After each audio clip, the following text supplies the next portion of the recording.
Doctor Anuradha Sarkel, practicing gynecologist and fertility specialist since last 15 years. এবার আমাদের এখানে যখন একটি হাজব্যান্ড অ্যান্ড ওয়াইফ প্ল্যান করেন যে এবার তারা প্রেগনেন্সির জন্য নিজের ফ্যামিলি বাড়াবার জন্য প্ল্যান করছেন, তখন তাদের আশেপাশের মানুষরা তাদের নানান রকম অ্যাডভাইস দিতে আরম্ভ করেন। এর মধ্যে অনেকেই থাকেন যারা অলরেডি ফিটনেস নিয়ে বেশ কনসিয়াস থাকেন, রেগুলার এক্সারসাইজ করে থাকেন। আবার অনেকে থাকেন যারা রেগুলার এক্সারসাইজটা অতটা গুরুত্ব দেন না। তো অনেক সময় পাশের বাড়ির প্রতিবেশী এবং রিলেটিভসরা বলে থাকে যে যেহেতু আপনারা এখন প্রেগনেন্সির জন্য প্ল্যান করছেন, তাহলে এই সময়টা হয়তো আপনাদের এক্সারসাইজ করাটা ঠিক নয়। আবার অনেকে বলেন যে ফিট থাকার জন্য এক্সারসাইজ করাটাই বোধহয় বেশি হেল্পফুল। তো এই ধরনের কথাবার্তায় নানান রকম কনফিউশন সেই কাপলের মনে হতে পারে।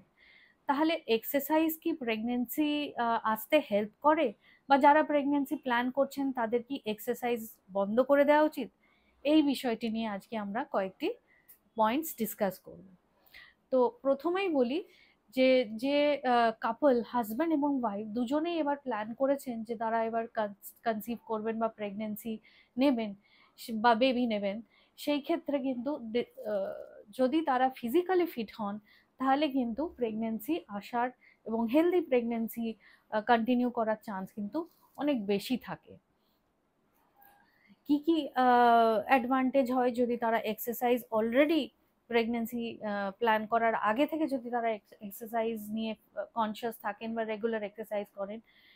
তো প্রথমত দেখা গেছে যারা regular moderate two heavy exercises করেন তারা ফিজিক্যালি ফিট থাকেন, ওনাদের মধ্যে স্ট্যামিনা বেশি থাকে, সেই কারণে ওনাদের ইজিলি কনসিভ হয় এবং হেলদি প্রেগনেন্সি হয়।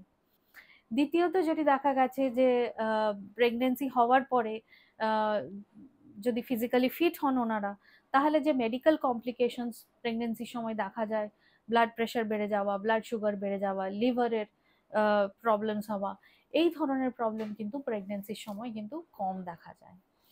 দ্বিতীয়ত প্রেগনেন্ট যারা রেগুলার এক্সারসাইজ করছেন, তারা যদি এক্সারসাইজ ডিউরিং প্রেগনেন্সি কন্টিনিউ রাখেন, তাহলে specially back exercises, pelvic floor exercises, এই ধরনের এক্সারসাইজ যারা করেন তাদের কিন্তু সিজারিয়ান সেকশন হওয়ার চান্সটা কম থাকে এবং স্মুথলি নর্মাল ডেলিভারি হওয়ার চান্সটা বেড়ে যায়। এবং ডেলিভারির পরেও রিকভারি যে প্রসেসটা থাকে এক্সারসাইজ করলে, সেই প্রসেসটাও কিন্তু অনেক ফাস্টার হয়।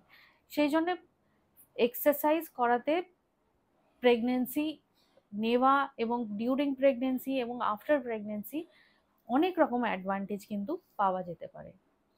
এবারে কোন ধরনের এক্সারসাইজ যারা বেবি নেবেন ঠিক করছেন তাদের করা উচিত নয়?